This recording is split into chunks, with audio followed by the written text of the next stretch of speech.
there's no punchline to state violence. Yeah. Sometimes stuff is just bad. Pop culture is not innocent. It's coded with all kinds of politics. The white mainstream feels that a shift is happening. They're nervous. They're nervous. Yeah.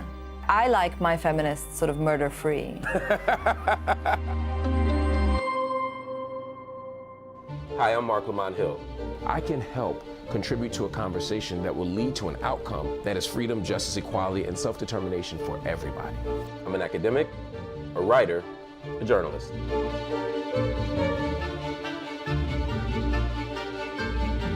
My name is Fatima Bhutto, and I'm from Pakistan. I think some ideas are too dangerous to do except in novel form. I'm the author of 6 books of fiction and non-fiction, and I always knew I wanted to be a writer.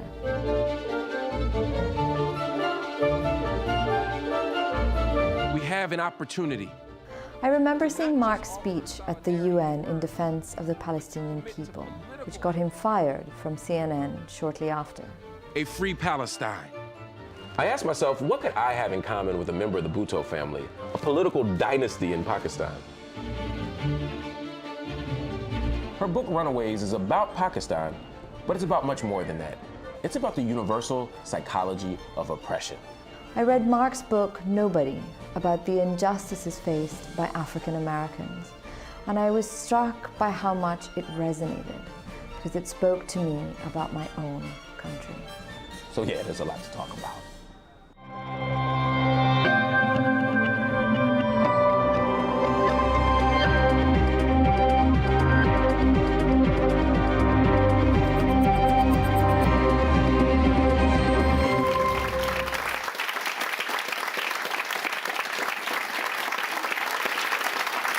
I think you could have done a lot of things. Why was writing the way?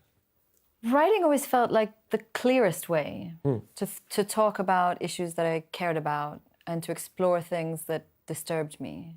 I think fiction is even more liberating in that sense, because if you were to tell people I've written a book about radicalism, Right. they may not really want to read it or talk about it, but when you put it in fiction, you can bring all kinds of dangerous ideas to people without them really knowing that you've done that. Yeah. Why did you write? Same thing, I like dangerous ideas. Yeah. I love that frame, dangerous ideas, because there will be people who will see a brown body and a black body and hear danger and think that we're writing about how to destroy stuff. Yeah. And in some ways we are, but we're trying to destroy oppressive systems, not people. Yes. And so for me, I thought as a writer, I had an opportunity to use my mind and my spirit and marshal a whole tradition in the service of justice. But I find that when you come from the places we come from and you're talking about the things that we talk about, and there's a discomfort with dangerous ideas, do you get told a lot of the times to be positive? Oh, yes. Yes, I'm like, it's incredibly frustrating. Yeah. Not because I'm without hope or optimism, but sometimes you just gotta bring bad news.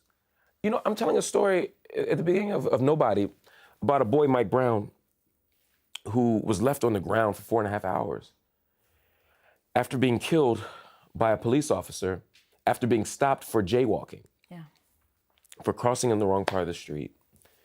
His schooling was poor. 80% of the people in the town have warrants against them, not for murder or theft, usually for like jaywalking or parking tickets. When I look at the story, what it means to be young and vulnerable in America, and black or brown, Muslim, trans, queer, you know, what immigrant, what have you, it's sad. It's depressing. Yeah.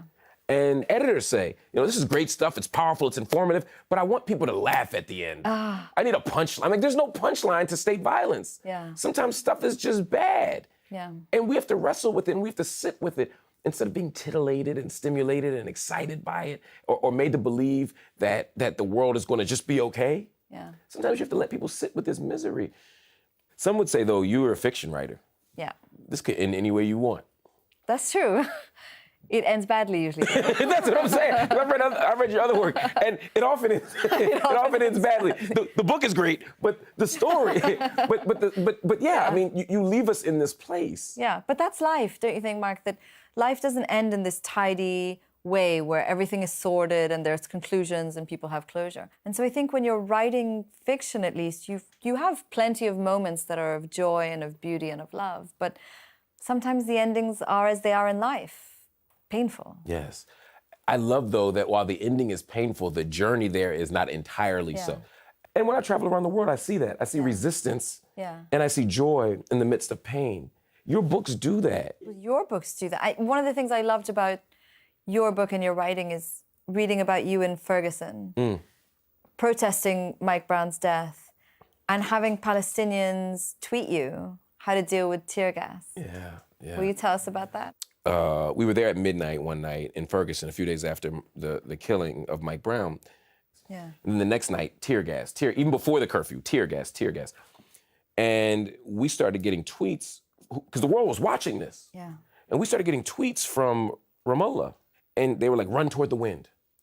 You know, stand closer to the soldiers, because if you stand close to the soldiers, they won't tear gas you, because then they'd get tear gassed. Yeah. You know, wrap this shirt around your eyes as a kind of makeshift gas mask. And they had been protesting in the West Bank against what was happening in Gaza, because in the same moment that we were protesting in Ferguson, August 2014, there had been a 51-day war in Gaza in July and August of that same year, 2014. Now we're not just crying from the tear gas, we're also crying because we're like, oh my God, Palestinians who are catching hell in the West Bank and in Gaza are watching. Right. Yeah. And they're taking the time of all the things they could be doing. They're taking the time to tell us how to be safer. And we're building those bonds of solidarity. So there's joy in there. There's joy in the midst of that pain and the backdrop of that. And I guess that connects to another piece of this for me, which is the question of activism. Yeah. Because you're not just writing. Yeah. I'm not just writing. We're also on the ground in a certain way. Yeah. Do you identify as an activist? Some people don't like that term. I don't know. I don't really know what it's supposed to mean. I can only write about the things I really care about. I can only put my voice and my time to something that means something to me. Yeah. And I think those are uncomfortable issues. Those are issues of powerlessness, of justice. But I don't know. I think writing, when done well, is activism. I do think there's a difference between writing in the house, writing in the ivory tower, and you know, and being on the front, being there. Yeah. You know, the barricades. I mean, people who were literally killed for writing and for drawing. Yes. That's a whole different world. So I don't take writing off the table as a form of resistance. I think activism is its own thing, and it's its own kind of freedom fight. I guess what I wonder though is what the respective value is of each. And my concern is that sometimes as academics, we kind of poo-poo what happens on the ground. And sometimes people on the ground are like, oh, you're just in your tower writing. What good is that? What good is it to write The Runaways when there are real people, you know, feeling hell from American imperialism? Do people ever make you feel guilty for writing? Sure, all the time. I get asked all the time, why are you writing when you could be doing? And I think writing for me is a form of doing. I think exactly because imperialism is oppressing and silencing so many people, that is a valid form of fighting back, to write, to have different stories.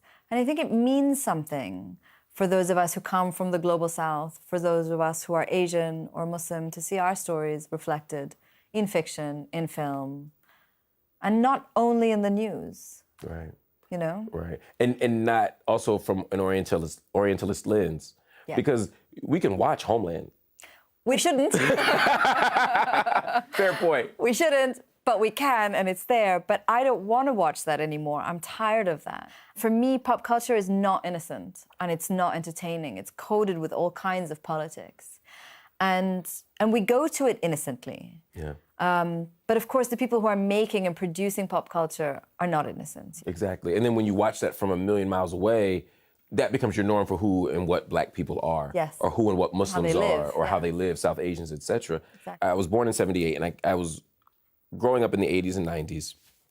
I was a complete professional wrestling nerd. I mean, the grand moment of wrestling, the kind of modernized moment of wrestling, was when Hulk Hogan becomes the champ. Yeah. By beating the Iron Sheik. He'd come down the aisles from Tehran, Iran, and he got his title by stealing it. Yeah. Right? And he allied with the Russian wrestlers. And so Hulk Hogan comes down, Sergeant Slaughter is his homeboy. That's so fitting, isn't it? Yeah. So he's this super jingoistic, imperialistic sort of figure who's defeating Russians and Iranians. And so we're justifying foreign policy by framing these people in a certain way. And I'm looking at all these Africans and Arabs and Iranians who are barbaric. I'm looking at these white American superheroes. So by the time I find out that we're going to, you know, enter the Persian Gulf, or that we're going to... You're prepared. I'm prepared for it because it makes sense, because they're just like those guys I watch every Saturday. And I can't imagine how you feel watching that stuff? I'm furious all the time, actually. The scene that always really, really upsets me is Zero Dark 30. Ooh, yeah. Where the CIA officer, and have you noticed how they're always really concerned, careful, thoughtful individuals in films? Yes. So whenever someone's being tortured, there's always a CIA officer to be like, is he going to be okay? and so there's a moment in Zero Dark 30, and this is like history according to Hollywood, where there's a man being waterboarded. And we know, right, that actually torture didn't yield any actionable intelligence. Right. But there's this man being tortured to within an inch of his life, and the camera is not really looking at him. It's looking at Jessica Chastain, the CIA officer, and she's like this the whole time. Right. You know, you're gonna kill him. And she's like, I think I'm gonna be sick, and she walks to a corner. Poor her. Poor her. And I think that's the gaze, and that's the gaze of power. Mm-hmm. And so pop culture identifies our solidarity with the powerful and never the powerless. And I think most people will watch that and think it's a great action film or this drama and suspense, but that's intense cruelty and that's intense dehumanization at play. Absolutely. And it's everywhere. Yeah. I mean, it's in the shows, it's in the TV, it's in sports, as you said. And I think that's why people like Muhammad Ali are so moving and powerful, because they fought against that. They brought some new form of politics and resistance and questioning and dissent to the field of entertainment and pop culture. Yeah. I mean, we have Colin Kaepernick Yes, you do. in the States, you know, who took that knee and has essentially lost his career because he was willing to stand up and fight state violence against black bodies. And there are more figures like that, I'm sure. You know, and there's never been an overabundance of them. There've always been a few people who over time we begin to love and romanticize. Yeah. But in the moment we hate them, you know, people forget. They suffer extraordinary cost. And I think that we can never forget the cost. But you know, Mark, in South Asia, we're cricket-playing countries, in India and Pakistan. We had, in February of 2019, tensions between these two countries, and they're nuclear-armed nations. So when you have tensions between two nuclear-armed nations, that's, possible annihilation. And one of the things that was really disturbing to see is how entertainment figures and sports figures rallied for war. We have athletes who are wearing military camouflage hats to play a game. A lot of Bollywood actors tweeting for war. Pretty horrific stuff, like cheerleading attacks, jingoistic statements. In the States, that's the norm, right? Yeah. Kaepernick is kneeling against the backdrop of Air Force and Army commercials, the entire sport, which is all about war. I'm in the trenches, I'm blitzing, I'm throwing long bombs. And he's the outlier. Are there any outliers where you are? No, no, it's pretty depressing because we've got a lot of ultra hyper nationalism. And I'm not sure it's ever been that bad. I guess that's why, again, your book for me is so necessary. Because when I hear the story of state repression, when I see American imperialism, when I see economic deprivation, and I see how one could become desperate and one could become radicalized. This was the argument against American imperialism from some of us here. Yeah. Was you're creating the very thing that you're afraid of. Yeah. How do you get to that place of thinking about radicalization? Well, I think that if we're looking at the 20 years of the war on terror, almost, it's been such a shallow narrative. And that narrative has been presented to us by the West, essentially. And what they've said is, there are these people, they're Muslims, they're vulnerable to radicalism. They're dangerous, they come from these places, and that's it. And they left themselves out of the frame. So there was no conversation about America's forever wars, about the thousands of civilians killed in these secret drone campaigns. There was no conversation about inequality and poverty. And I think for a lot of us living outside the West, that was always false. It was always patently false. Yeah. And to me, the question of radicalism doesn't come from religion at all, but it's a question of anger, of powerlessness, of fear, of isolation. And if you have young people in society where they have no vision for their future, they have no vision for a dignified life, noble work, safety, then they're going to be vulnerable to any vision that is offered to them. And they'll take it. And so on that level, I think the world is not helping end radicalism. It's only furthering it by cutting out space. Yeah. To me, I would argue that many of us in the United States have a radical vision. Yeah. But I wouldn't use the language of radicalization because of what it connotes. Sure. And it seems that when people in the global South want to have a radical imagination and a radical reimagining of the world, we think of violence, we think of destruction. And as you said, we don't think about the forces that get them there. Should we maybe throw it open a little bit to questions? Yeah. I don't know if anyone wants to jump in at this moment. How are we to get two sides that are unwilling to cooperate with one another, such as opposing states or even sectarian actors in the Middle East, to come together and begin focusing on their similarities and contribute to cooperation and more constructive dialogue? Whew. That's a good question. You go first. I knew she was going to do that. I think it varies from context to context. Yeah. It also, I'd probably push a little bit and ask who the we is in terms of who's the we that's doing the orchestration here. So in the case of Israel-Palestine, we could pretend that this has been an enduring war that's going on since the beginning of time, which is the kind of dishonest narrative, or we could say this is a very material struggle over land and resources that could end tomorrow if the United States took a different position. That's the kind of thing. So I'm thinking less about the kind of politics of good relations and cordiality, and I'm thinking more about the way that we, particularly when it comes to the Middle East, can radically reshape relations simply through our investments as dominant global power, global northern powers. There's a moral thing here too now.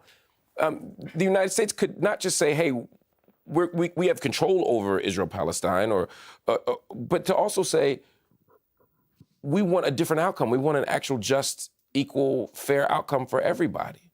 That's a different position to take. We could look in Yemen and say, wait a minute, what's happening here is unjust. And what the Saudi Arabian government is doing is unjust. And because we have an economic stake in Saudi Arabia and vice versa, we can exercise some power to prevent the humanitarian crisis, to prevent war crimes from happening. We can do that. We can do that right now. So it's partly about exercising our interests, but it's also about saying, let's have more humane and compassionate interests. But that's not going to come from governments. Governments don't have feelings. They only have interests. But we as citizens have feelings. And we can shape our feelings and interests to converge with the interests of the state so that they can make different choices. But that means we have to vote, we have to organize, we have to resist, we have to fight, we have to tweet, we have to do all that stuff. Fatima, recently you've spoken about what you've called corporate and celebrity feminism. And Mark, in the past, you've challenged conventional views of masculinity. Tell us more about this. Today, the word feminism is used in a really weirdly broad way. So it's given as an example of feminism, the fact that out of 5 of America's largest defense companies, 4 of those are run by women. Now, Northrop Grumman, which is one of the largest arms traders in the world, has a female CEO. And they're the largest suppliers of drones to the US military. They make the B-2 bomber, which can drop thermonuclear weapons. Why is this an example of feminism? You know, I like my feminists sort of murder-free. and I think, they say that, Gina Haspel is the director of the CIA. I'm supposed to feel good as a woman that you now have a woman in charge of waterboarding people. I don't feel good about that. And I think, we have also these ideas of corporate feminism. Yeah, leaning in. Leaning in. And, the philosophy of lean in is lean in. It only talks to women who are, in the building, on that ladder, at the table, but it doesn't talk to people who are not on that path up. Feminism has to be about justice. It has to be about inclusivity, about equanimity. It's not just about being a woman. And I always mention Audre Lorde, who is a great intersectional feminist, who said you cannot dismantle the master's house using the master's tools. And white corporate colonial feminism are the master's tools. Absolutely. And so many of our imperial interventions in the Middle East in particular. To help. Right, Yeah, to help women. It was Gatry Spivak who said it's about white men saving brown women from brown men. Yeah. And so we end up, oh my God, we have to go there and save the women. We have to go to Afghanistan. Look at what's happening. Yes. You know, Saudi Arabia, close your eyes. We need oil. You know, Egypt, close your eyes. Don't worry about that. You cool. But, you know, so it becomes this really arbitrary invocation of feminist sensibilities. Yeah. But only for certain kinds of women under certain kinds of circumstances. There you go. Yeah. And so I don't want to live in a world where feminism means white women or where it's neoliberal feminism, where it's the right to be. Yeah. Really, really wealthy. yes, to have it all.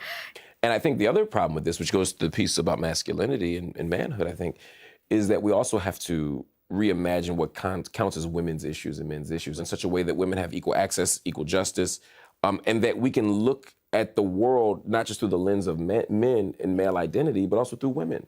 We have to reimagine all this stuff, and too often we don't.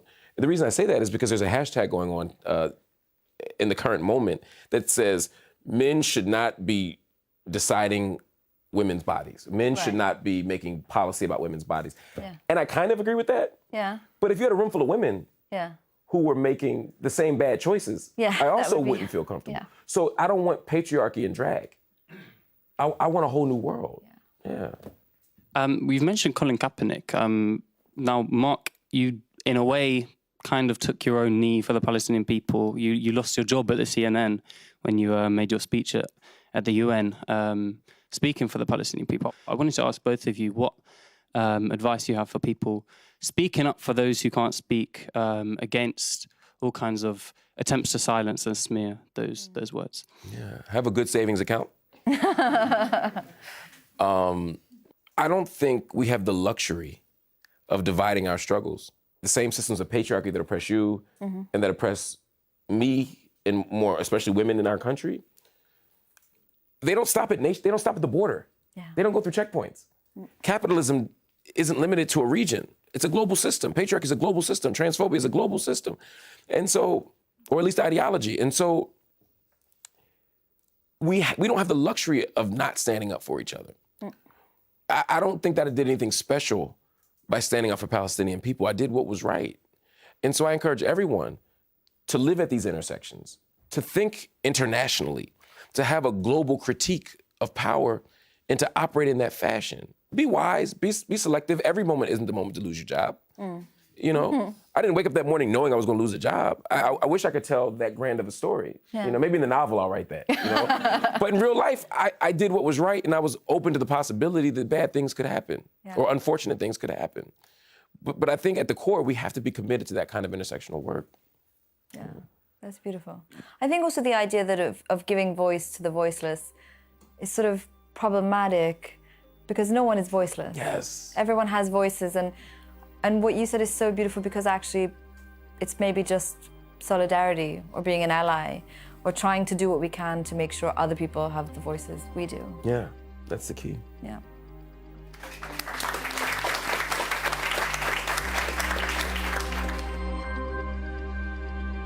They only want to protect life for 9 months. Yeah. Once the baby's born, you're on your own. Then that's it. No housing, no healthcare, no food.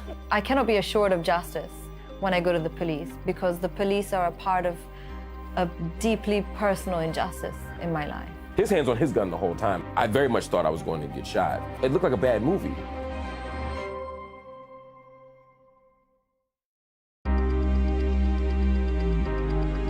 Saudi Arabia, close your eyes. We need oil. You know, Egypt, close your eyes. Don't worry about that. You cool. Radicalism doesn't come from religion at all. It's a question of anger, powerlessness, of fear. I don't want patriarchy and drag. I want a whole new world. Yeah.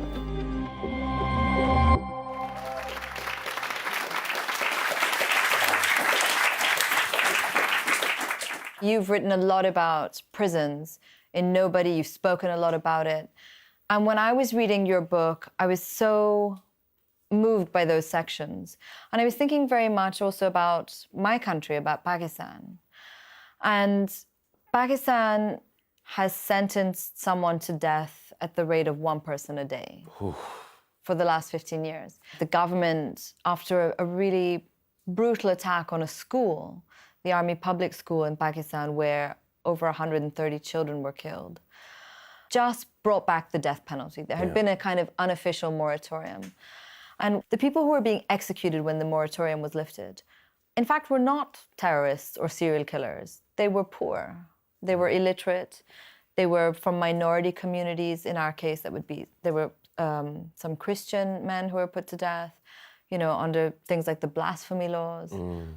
There were people who had no power to protect themselves. And they were always the victims. And this is something from reading your work that I see not just in Pakistan, but in America too. Absolutely. Which we, from outside, see as this sort of infinitely powerful place. Yeah, yeah. But our prison systems are not that different, are they? They're not. I mean, at the core, there is a retributive vision of justice. Yeah.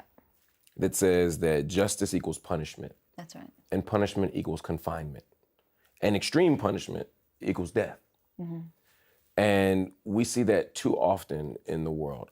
The problem with what's happening in Pakistan, the problem with what's happening in the United States, in Saudi Arabia and other places, is one, the state doesn't have the moral authority to kill its citizens. Yeah. You know, one of the reasons in Germany they don't have the death penalty is because they said after our ugly, vicious history of violence, of anti-Semitism, of ethnic cleansing, of destruction, of genocide, we don't have the moral authority to take life. to take life. Yeah. And Germany's right. But the U.S. ain't got no clean track record either. But it's interesting that the people who are so viciously fighting abortion rights are really big proponents of the death penalty in America. Yeah, they only want to protect life Yeah. for 9 months. Yeah. Once the baby's born, you're on your own. Then that's it, No housing, no healthcare, no food, Yeah. no school.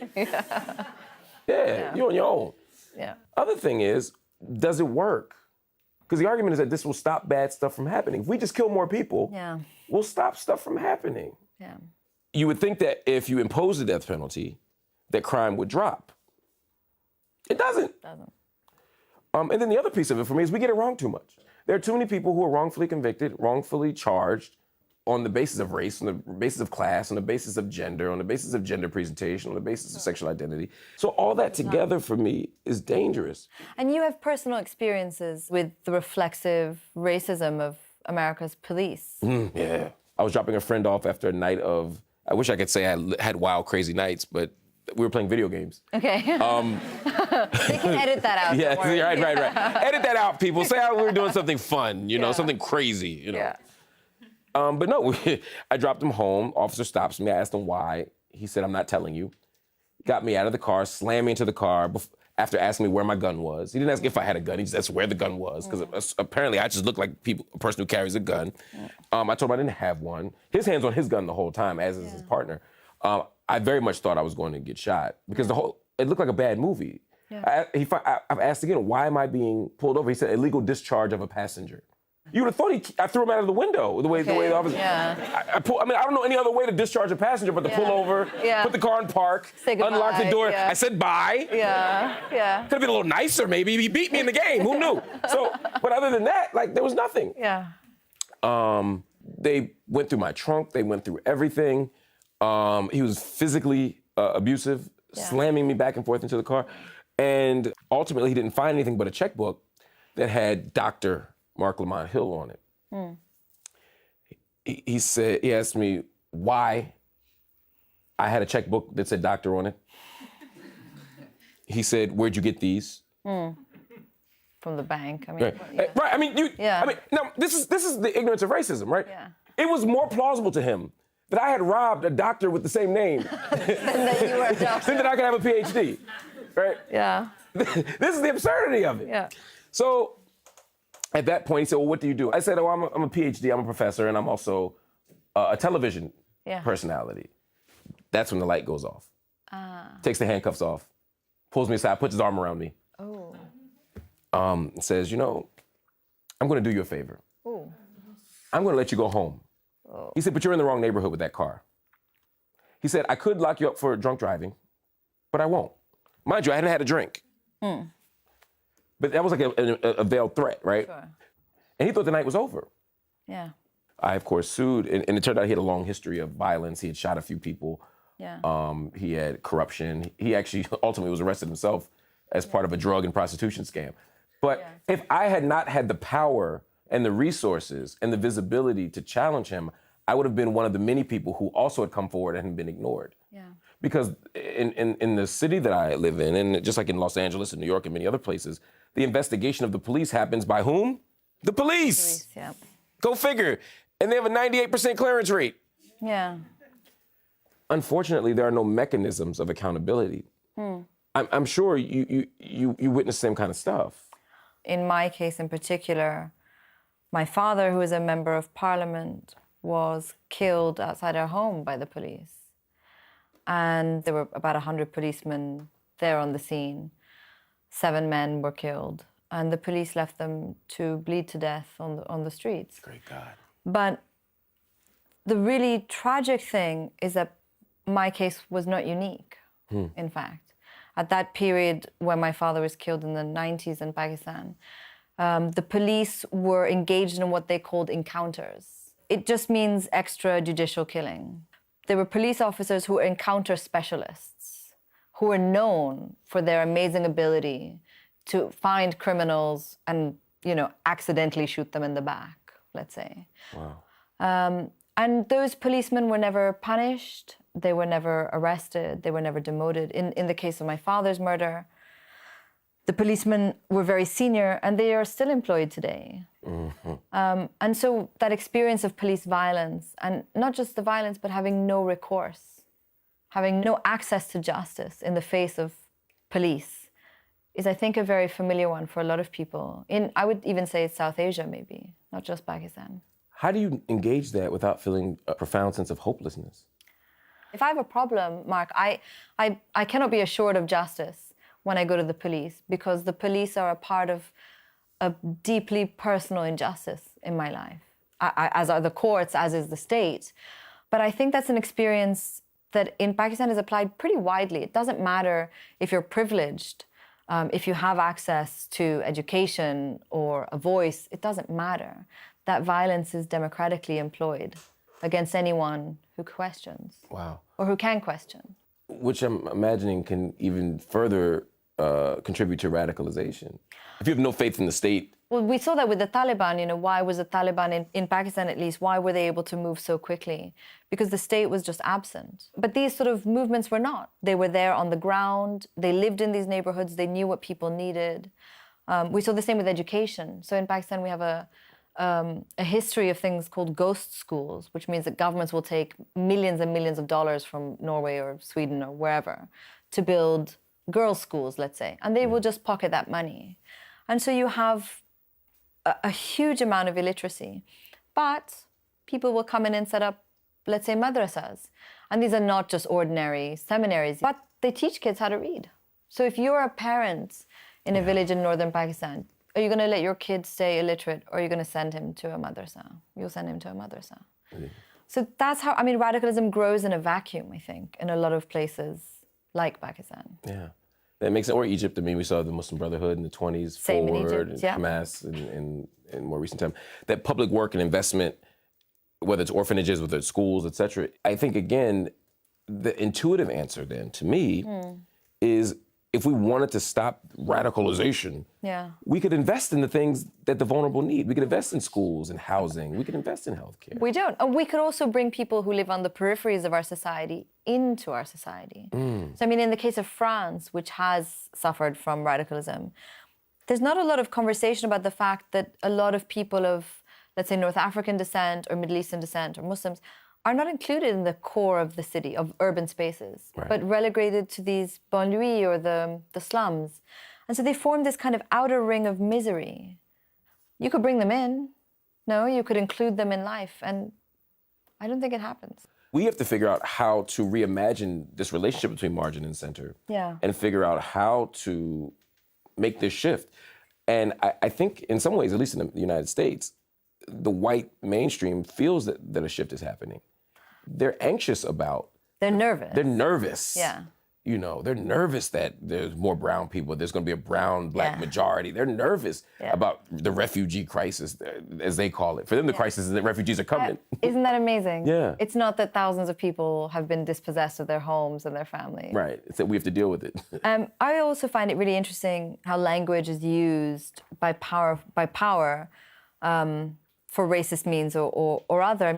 And I know you've said that racism is when you define someone else's reality for them. Yes. But make it think it's their own. That's exactly right. And so we buy into these norms, even the framework of being a minority. Right. Is itself a way of isolating and separating and dividing. I grew up in school, and we were taught that our history largely began with slavery. If you're told that slaves are brought to America, then your central identity is that of the slave. Whereas if you're told that people were brought to America and enslaved, now you want to imagine what their lives were like before it was interrupted by slavery. Yeah. Language shapes how we understand ourselves, how we shape it. The idea of who's a rebel, the idea of when you hear Houthi rebel in the West, you think, oh my God, those Houthi rebels, if they would just stop being rebellious, the world would be fine, until you find out the Houthis ain't the problem. Yeah. Right? Yeah. But it's how you frame it. Who gets to be the rebel? Who gets to be the radical? Who gets to be the freedom fighter? Yeah.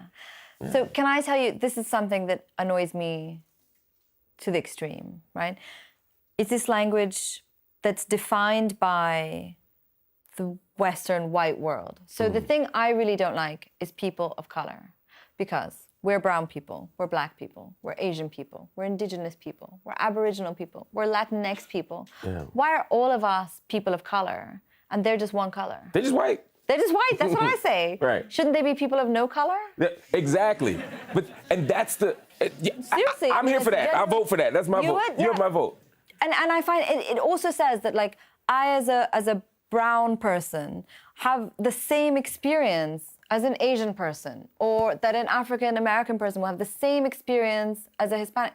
I mean, it's not true. You know, so I think it's both and, though. On the one hand, we're all very different. Right. But there's a way that strategic alliance is critical in understanding how to resist imperialism. So I think there are moments where we have to identify our difference and our sameness. So I'm not against people of color at certain moments when we're fighting white supremacy. Sure, but it's still their language, right? It's still it's their definition. So if there was another way to envisage a kind of community between us or solidarity between us that was our own language, that would be preferable, wouldn't it? And that kind of takes us full circle. That's why we write. There we go. So we can write new possibilities. You're welcome, everybody. Good night. Let's take some questions. I actually wanted to go back to the death penalty. Sorry. The case of Asia Bibi, the Christian woman who was acquitted for blasphemy and didn't, in the end, get the death penalty and was allowed to leave Pakistan in May 2019. Do you think that is a change for Pakistan and a positive change? The real change would be if we were not still subjected to British colonial laws or laws put in by dictators, because General Zia-ul-Haq, who was a CIA-backed dictator, amended the blasphemy law as envisaged by the English. But I don't see that change yet. I think in Asia Bibi's case, when the courts decreed that she should be freed, she should have been freed. And she was continually kept in solitary confinement. And then they let her out under cover of night. The change would have been if the moment the courts gave their verdict, she was let go. And I didn't see that. So I think we have a long way to go on that, unfortunately. Back to the carceral state, would you agree that unless there is a significant and structural change, which seems unlikely in the current political configuration in the US and Europe, any kind of progressive partial changes like decarceration of low-level drug offenders would be just kind of hiding the actual reality, which is a carceral state, which is brutalizing Black Americans, but also other marginalized communities across the globe. So, yeah. At the crux of it, I think, is a question of whether we can engage in reform of prisons in a way that doesn't undermine the actual goal of complete abolition of prison. And it's something we struggle with. You know, I came up in the prison abolition movement, and we had to really wrestle with some tough philosophical questions. We believed that reform normalizes the prison. It makes you think the prisons are reformable. But these are real people in there. So when you say, oh, no, we don't need counselors. Oh, no, we don't need healthcare. Oh, no, not that prison library. We don't want to add too many education programs because if we do that, then people will think the prison can be fixed. But there's somebody in there right now who could use a counselor or who could use drug treatment or who could use a condom to prevent HIV/AIDS. There are things that we could do right now to help. And so there's always this tightrope of how to do real radical change, but not become so academic and abstract that you lose sight of the fact that people are suffering on the ground. And the other thing, I think, is I don't necessarily concede that the very idea of carcerality can't be unhinged from our consciousness. I believe that there are moves that are happening not under the name of abolition, but under the spirit of abolition that are doing just that. And I'll give you an example. We had the most intense and draconian drug laws anywhere in the world.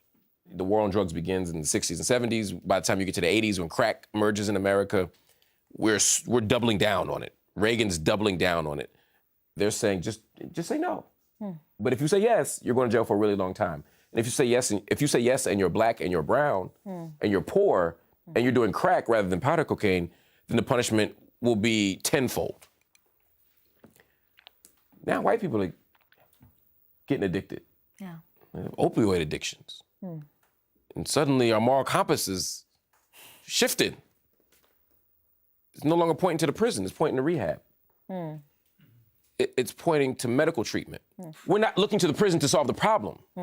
We're saying, wait, there's another way to solve this problem. There's a social contradiction here. We got people who are addicted. We don't want them to be. How can we fix it? Right? President Obama, at the federal level, got rid of cash bail. And now Trump is, he got the party started again. But there's an idea here that says, wait a minute, maybe there's something fundamentally wrong with putting people in jail simply because they don't have enough money not to be in jail. Those ideas can, to some extent, along with getting rid of privatized prisons at the federal level, which Obama also did, these types of moves, they're reforms, but they also get at the radical change that we want to see. So I say, well, let's find ways at the intersection first so that the public begins to say, wait a minute, maybe when somebody steals my TV, the answer isn't to put them in a cage. Maybe when somebody's on crack, the answer isn't to put them in a cage. And if we can begin to look to those types of examples, I think we actually do get rid of the carceral logic itself. I just wanted to ask you, is there real hope for global activism under a capitalist, imperialist world where nobody cares about what's happening now in the Middle East because the Arab Spring is gone and the high point is over and what's happening now goes? Is also real hope for Palestine still available or we're being too optimistic? I think now more than ever there's space for hope for all these things. It doesn't mean that it's being practiced in any way that we can get behind. But you're being here, you're asking that question. I'm heartened by that. Yeah. And I don't think we have to operate in a global capitalist neoliberal framework. There's so much space outside it. Yeah. And there's so much movement and activism happening outside that sphere. Isn't there? I think so. I think that's where the radical imagination comes in. Yeah. We have to imagine new possibilities that are outside of those frameworks. The evidence is against us, sure.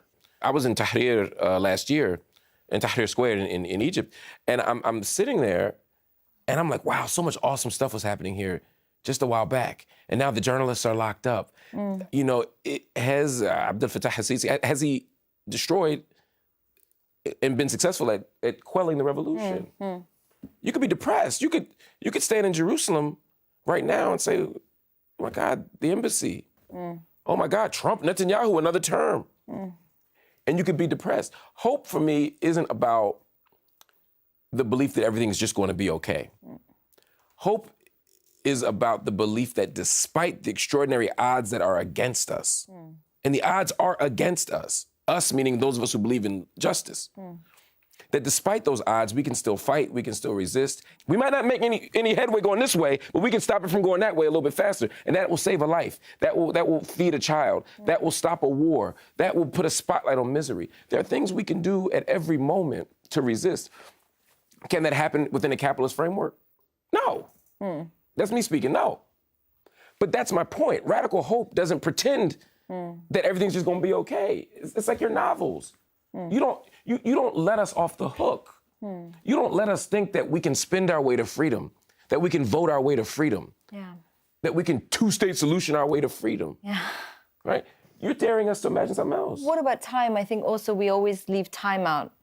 I think we want hope today and we want change tomorrow. You know, I remember after the war on terror, when Pakistan was a central part of fighting that war, they used it as a cover to do their own dirty wars within the country. And we started to hear about disappearances. And the state would say, oh, no, that's war on terror. That's nothing to do with our own struggles. But the families of the disappeared would stand on the road outside the courts in the capital. One man with a picture of his father who hasn't come home. And that man was alone for a long time. He was alone for years. And then there were more people, and then there were more people. And today there's an entire political movement happening in the northern part of the country. It's called the PTM movement. And it's a movement of largely young Pashtuns. There are thousands and thousands of them, and they're moving all over the country. But I think if you were looking at that scene in 2006, it would have felt pretty hopeless. And you would not have been able to imagine the possibility of that to grow. And it has grown. So I guess patience has to be, which doesn't mean giving up or surrendering anything, but enduring. I think. Right. It's interesting because I think patience, sure. I think you're 100% right. Or endurance, maybe patience. I think is the endurance wrong word. is more right. Patience is the wrong word. I think about, in Palestine, this idea of sumud, of steadfastness. Yeah. I feel like there's something different about it. It's like in the same way that there's a distinction between hope and optimism. One is sort of naive. Patience is just like, just wait this thing out. The occupier will leave. Yeah. It ain't going nowhere. No. So not patience. Right. Endurance. Yeah. But there's something about being able to say that I'm going to remain here and resist. Yeah. Until. Yeah. Right? Like you have revolution until the victory. It's a process. It's time. Yeah. Black folk in the West, we say the victory's in the struggle. That's it. Yeah. Exactly. Interesting connection, yeah. That's it. I want to ask one question. Where did you learn Arabic? Oh, when did you start? There was a sleeper cell in, no. He's joking. Totally kidding, guys. A little bit in school and mostly just that being self-taught. Yeah, okay. But it came from Malcolm X. It all starts with Malcolm X. I love Malcolm. I was a teenager and I read the autobiography of Malcolm X. Yeah. And I ain't been the same since. I read it as a teenager, but I read it again in college. And it helped me be free of a lot of anger. And I've never been the same since either. I had never considered that it was possible to read my way into a new sense of self. Yeah. But the thing about Malcolm that I most admire is his sincerity. Yes. Malcolm didn't have the world right all the time, but he always wanted to. Yeah. And he always was open to the possibility that he was wrong. And also the journey. He had a deep faith and surrendered to the process. Yeah. That's hard. That is hard. Especially in this era where you got to be right all the time. Oh, but to have a voice like Malcolm's at this time. Can you imagine? So we got to create some new ones. Inshallah. Inshallah. Well, they tell you you're going to talk for like an hour or two, but it's been so much fun talking to you. Thank you, Mark, for being here, for writing this beautiful book, and for everything you say and do. And the same for you. Thank you for being a marvelous writer and a courageous voice in such dangerous and troubling times. Thank you all, too. Thank you.